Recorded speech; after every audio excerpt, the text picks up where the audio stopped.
Isang bangkay ng babae ang natagpuang palutang-lutang sa dagat sa ilalim ng Mactan Bridge sa paligid ng Shell Island sa lalawigan ng Cebu noong Feb 27, 2024. Isang grupo ng kalalakihan na nililigo sa pantalan ang nakakita ng bangkay at agad naman nila itong ina-report sa Cebu City Police.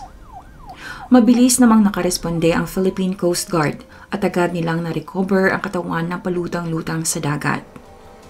Isang katawan ng babae ang na-recover ng Coast Guard. Sa inisyal na pagsisiyasat, tansya ng mga Coast Guard na sa 2 o 3 araw nang nakababad sa tubig ang bangkay, dahilan ng pamamaga ng mukha nito. Kaya di rin agad matukoy ang pagkakakilanlan nito. Sino ang babaeng natagpuang palutang-lutang sa dagat at ano ang nangyari sa kanya?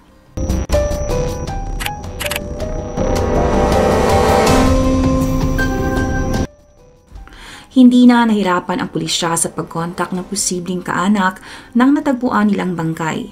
2 araw bago pa man natagpuan ang katawan, ay nai-report na ang pagkawala ng isang dalaga na huling nakitang naglalakad sa tulay ng Marcelo Fernan sa Lapu-Lapu, Cebu, batay sa CCTV footage na ibinahagi ng mga concerned citizen. Una na ring natagpuan ang bag ng isang Nina Fuentes Arpon na malapit sa tulay. Nandun pa ang mga personal na gamit ng dalaga, pati cellphone nito. Nakita ito ng grupo ng magkakaibigan noong pauwi na sila galing sa inuman at doon sila mapadaan sa tulay. Ganun pa man ay hindi pa rin nila mahagilap ang kinaroroonan ng dalaga hanggang sa makatanggap na nga ng tawag ang pamilya mula sa mga pulis na merong bangkay ng babae na natagpuang palutang-lutang sa dagat sa ilalim ng Mactan Channel. Kalaunan ay positibo na ngang kinilala ng kaanak ang bangkay. Kumpirmadong ito ang 2 araw nang nawawala na si Nina Fuentes Arpon, 19 na taong gulang na nakatira sa Pagsabungan, Mandaue City at nag-aaral ng BS Education sa Cebu Technological University sa Consolacion. Kwento ng kaanak ni Nina ay nagpaalam daw ito noong February 24 para lumabas at makipagkita sa mga kaibigan. Pero hindi na ito nakauwi ng bahay. Nakitira si Nina sa mga kamag-anak sa Cebu habang nag-aaral ito. Nasa probinsya ang ina at mga kapatid nito. Pero araw-araw itong kinakamusta ng kanyang ina sa Messenger. Kaya nung hindi na ito mag-online gabi ng Feb 25 ay labis-labis na itong nag-aalala. Napag-alaman ang huling nakasama ni Nina ay ang 2 niyang malalapit na kaibigan na sina Jelaika at Triza.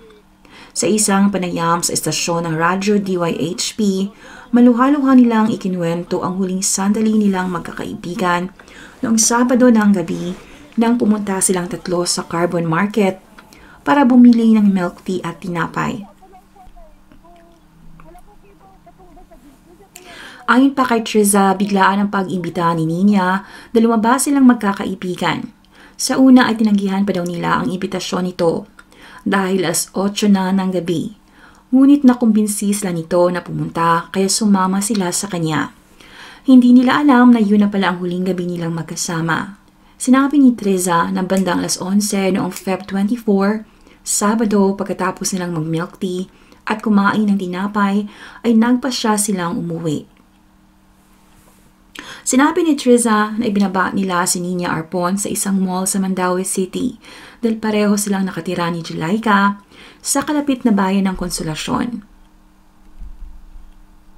Matapos silang maghiwalay ng landas ay hindi na sila nag-alala pa sa kaibigan dahil sa nakapag-chat pa daw ito na nakauwi na ng bahay sakay ng motorsiklo magkabandang 12:00 ng hating gabi ng Feb 25.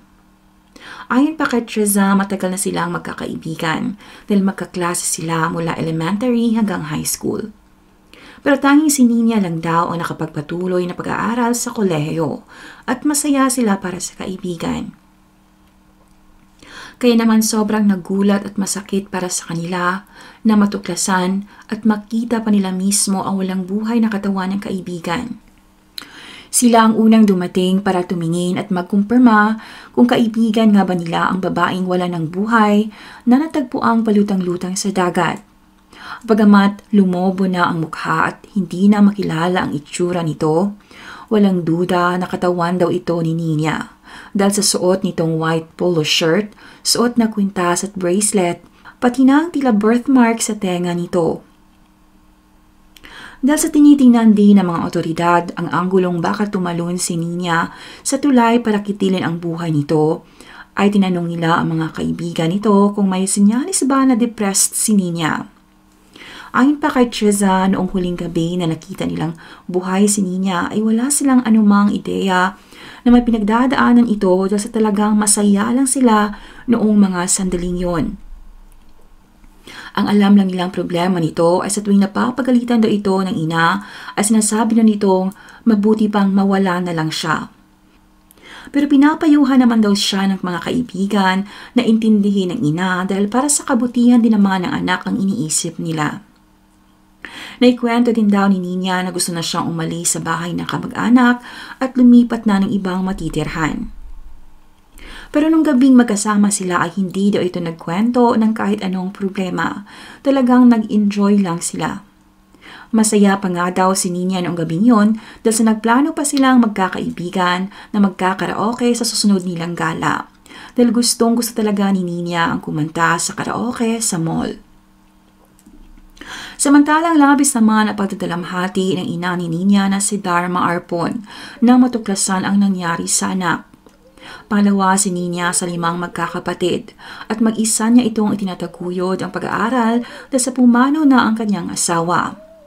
Masakit din para sa kanya na marinig na baka daw kinitil ng anak ang sariling buhay dahil sa sama ng loob sa tuwing pinagsasabihan niya ito.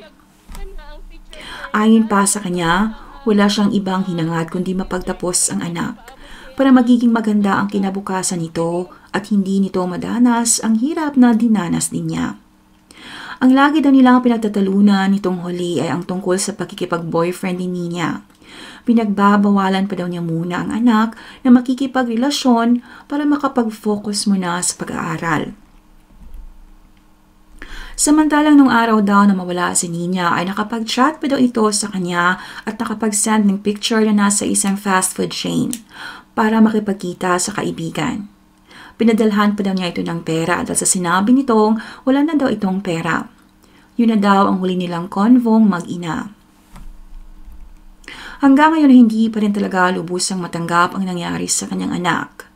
Hindi naman malinaw kung pina-autopsy ba ng pamilya ang bangkay at tila kumbinsido na rin ang otoridad na kinitil nito ang sariling buhay. Bagaman marami pa rin ang naniniwalang mas pagigihan muna ang investigasyon para malaman kung may foul play. Humingi din sila ng tulong sa publiko na ipagbigay alam o ibahagi ang videos o mga CCTV footages na posibleng maging lead para malaman kung ano nga ba ang nangyari sa gabing yon. Marami din ang naguguluhan sa huling chat ni Nina na sinabing nakauwi na daw ito ng bahay.